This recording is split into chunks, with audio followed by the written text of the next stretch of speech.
The transformation into our Lord is almost complete.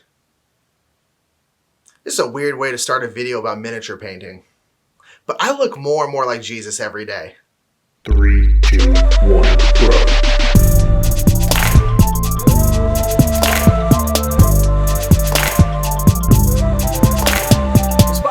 Intro. What's going on, everybody? My name is Nick Murphy. I'm one half of the Brothers Murph, and this is Metagame Minute. Metagame Minute is a weekly segment where Mike or I talk about anything we want to talk about in the gaming world. And something I want to talk about today is something that I've done for a while, and that is miniature painting.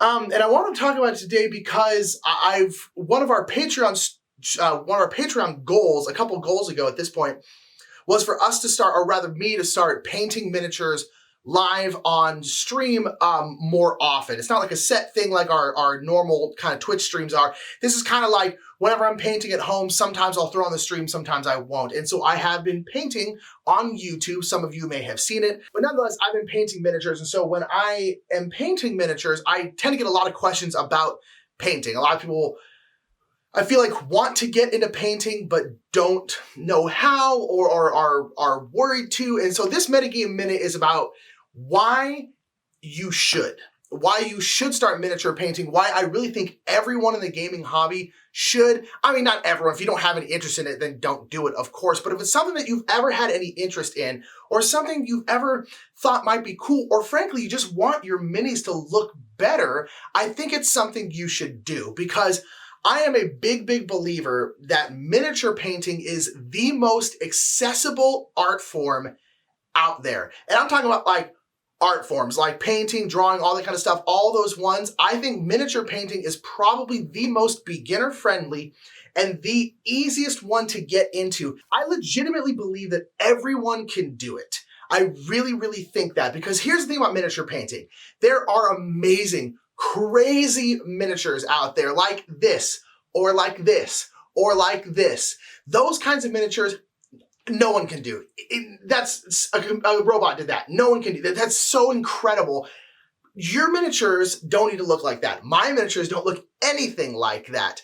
And I think that's the problem, is people want their miniatures to look super good, but reality is that they don't need to. Basically anything will look better than just the gray miniature.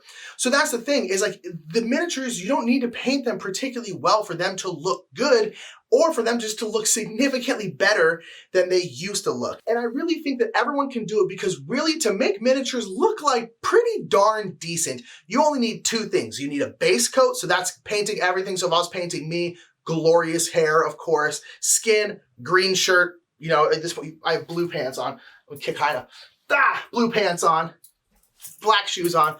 And so that's literally all you need to do. Just separate it, boom. And then you can just throw a wash on it. A wash is a pigmented paint that's very watered down, kind of like an ink. And essentially what a wash does is when you brush it over a miniature, it'll settle down into the recesses. So if like my shirt is you know, folded over like this, the inside here will have all the shadows. That's what makes things look 3D.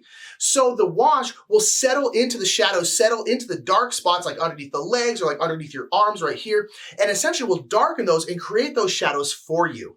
So really all you need is a base coat and a wash, and your miniatures will look pretty darn good. Don't get me wrong, they're not gonna look like this, but you don't need your miniatures to look like that, especially if you're painting some big giant game like Zombicide that has like 1 billion miniatures on it.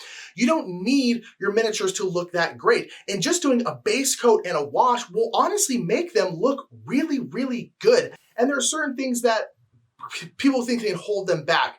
One is poor eyesight, but you can get goggles that have like magnifying glasses, or you can get a magnifying glass so you can look at it much closer if you have poor eyesight.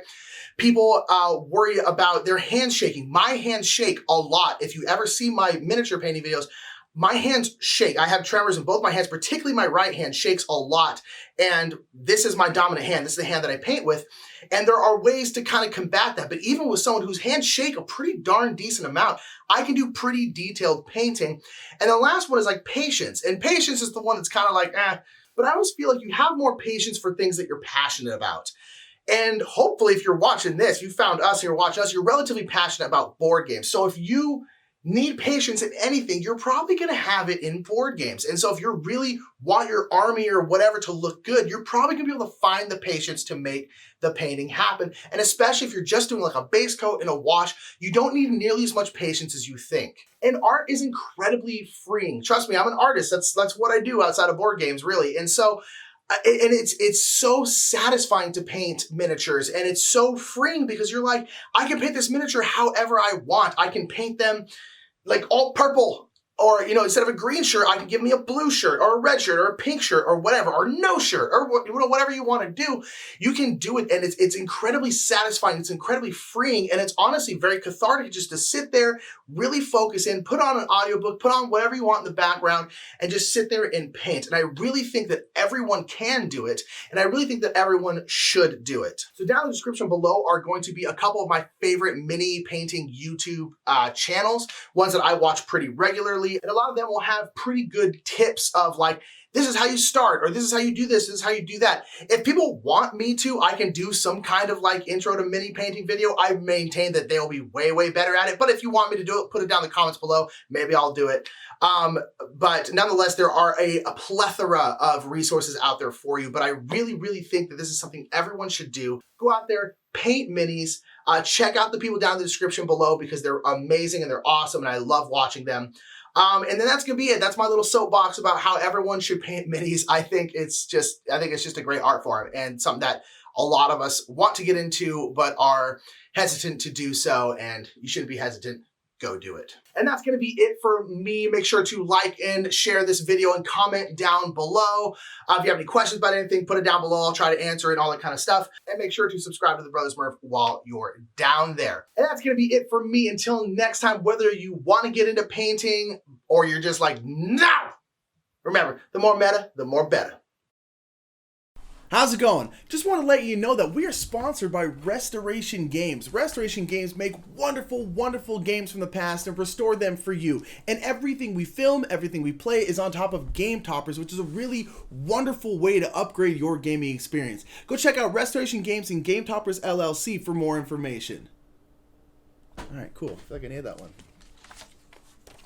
Out. Okay. Nick! What is it, big face disheveled Nick? Nick, I just want to let you know I really like French toast. Cool. Cool. Thanks for letting me know. Nick, Yeah. get rid of Mike. What? What? Why would you say that?